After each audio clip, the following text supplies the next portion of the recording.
Folks, we're about to land in Georgetown.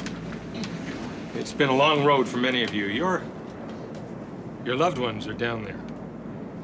And I just want to let you know that we're going to do everything we can to make sure they're safe, they're happy, and they're being well looked after.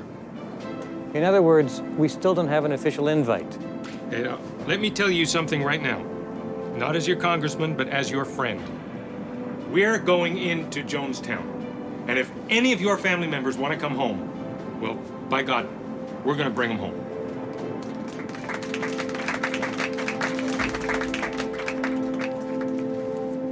Congressman, I just wanted to say, to thank you. This wouldn't have happened without you. May I? Oh, sure. She's going to be 22 in a week. You always hope yours are going to turn out all right.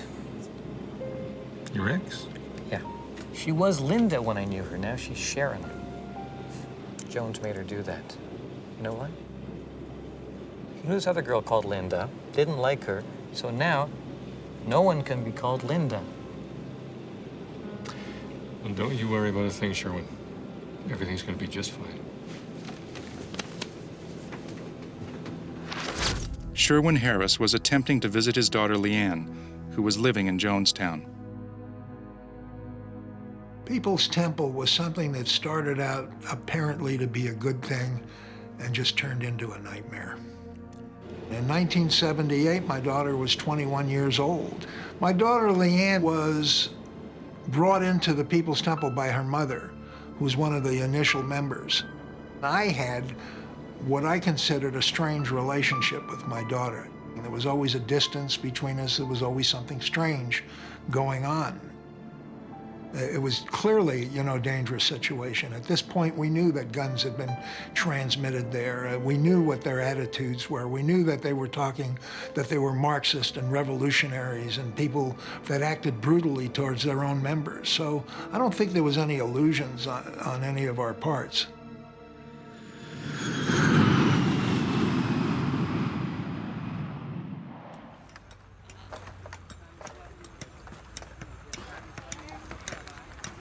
The promise of Guyana was cloaked in religious terms. It was the promised land. The land of milk and honey, the land where we're going to build a society that's really just. We worked from sunup to sundown. We ate rice 3 times a day. It's hard to really convey the remoteness of that place. There was no means of communication with the outside world. There wasn't like, oh, let me run a mile to go to the phone. There's no phone. There's no telephones. There's no televisions. There's no nothing. I think it's difficult to express to people who don't have this kind of experience that, oh, well, why didn't you leave? It's so horrible, it's so terrible. How could you put yourself in that position? When actually we were working for a cause that we believed in. It's like taking people to the limit and then moving that line, and then moving that line, and then moving that line, and wanting so desperately to believe in the dream and not seeing that the dream has become a nightmare. A handful of temple members were permitted to form a basketball team. Amongst them was Jim Jones's 19-year-old son, Stephen. Days before the arrival of the Ryan delegation, Stephen and the basketball team left for Georgetown to play a series of games against the Guyanese national squad. Dad was worried about the basketball team leaving and going into Georgetown. He knew the congressman was coming. I'm sure he feared that we might turn against him. And fortunately, Mom saw that happening, and Mom had really made this her cause to get us out of there. You have in your hands the opportunity to make or break Jonestown, but you have to show a lot of character. A lot of character and grace. I've seen tremendous growth in you, Stephen. Now, what you want to do is when they score a goal, you give a little clap and you run right back to your post. All right. You hear that? Now remember, boys, when the other team scores, you just give them a little clap. Just like that, a little clap. Believe me, fellas, I had a little clap in my day. Don't let him provoke you. He's trying to find a reason to keep you from going. Just be the better man.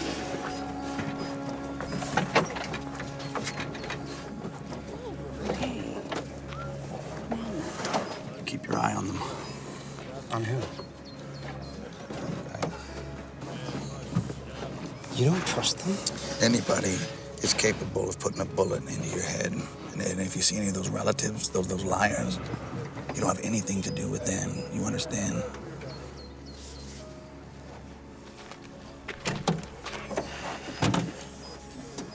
You did well. Goodbye, my baby.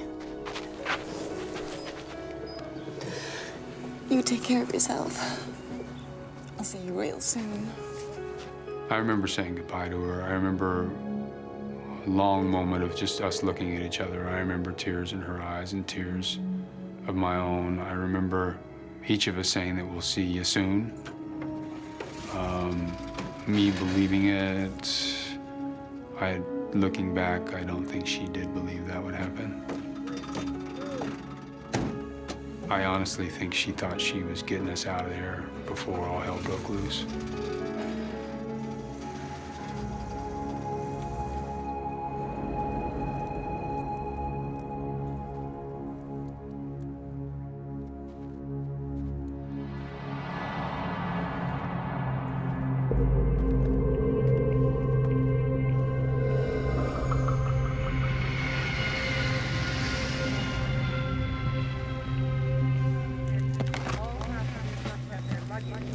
When we got off the plane, the first person I saw was my ex-wife, and she was one of their leaders. She was pretty much the true believer, the fanatic, if you will, the type of person who could strap the dynamite on and walk in and take the whole room out. That's the degree of commitment.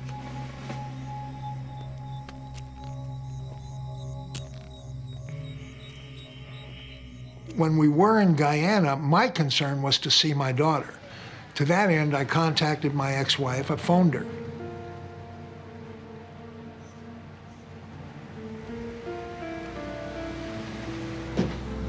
No.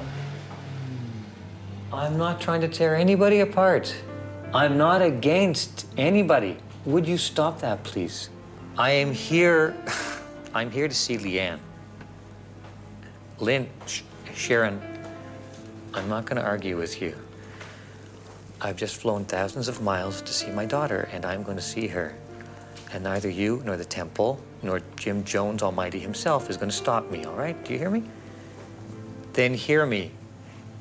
She's my daughter, too, and I am going to see her tomorrow. If I have to go to Jonestown myself, I am going to see her. Good night.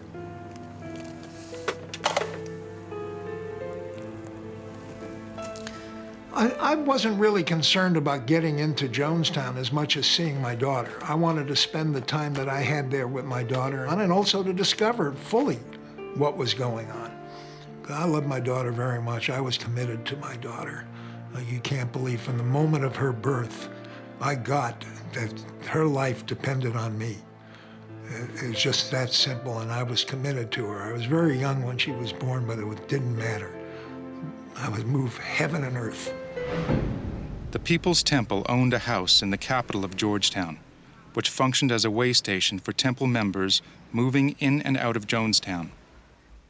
Residents of the house included Sherwin Harris's ex-wife, Come on, back to sleep. and his daughter Leanne's stepsister Kristen, and a younger stepbrother, Martin.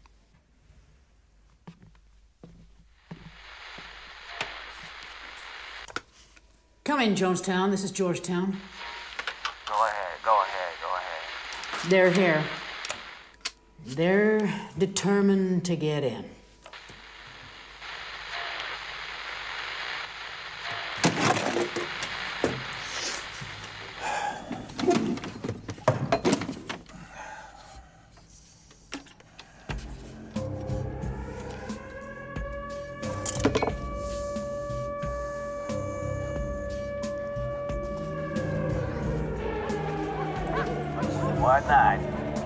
White night. Everybody report to the pavilion. White night. I had confided in my roommate that I wanted to leave, and he confided in someone else. What's going on? And that was Monica. Dunno. Yeah, I've got to get out of here. I didn't trust anyone. Everybody was watching everyone. I had never had a conversation with Monica. Got a plan? Hell no. I thought you did. And we began to talk to each other and bolster each other about wanting to leave. For many in Jonestown, the reality was at least as bad as the press reports. From what I've seen, what was reported was true, and it wasn't good, such as torture, abuse, deceit, theft, faked healings, drugging of people, punishing of children, the drumming up of fear.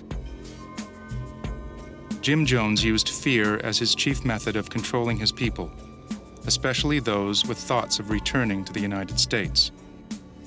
It was just one account after another of how horrible the United States was becoming. Concentration camps were being constructed for people of color. The borders were being patrolled by racist organizations like the Ku Klux Klan, and when that failed, the message was, well, nuclear war is just around the corner, and we were in one of the safest places to ride out nuclear holocaust. Jim Jones, determined to keep prying eyes away from his settlement, rallied Temple members to sign a petition demanding that Congressman Ryan and his delegation stay out of Jonestown. I want to see how many of you will sign right now and say no. No, I will not go back. The conditions at Jonestown were not conducive for someone to think clearly or sharply. I was numb. I was emotionally, mentally, and spiritually drained. My own personal feeling was I didn't know what was going to happen to me. No! I will not see any of my relatives! This is what you have to do, because if your relatives come with Congressman Ryan, if your relatives come with him, then your relatives are no better than he is! I was unclear about what the plan exactly was, but my focus was the congressman and getting his assistance.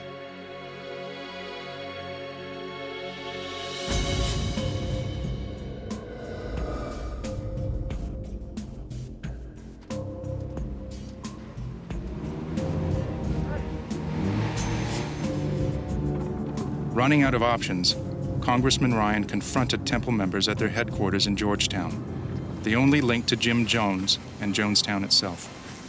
I better do this alone.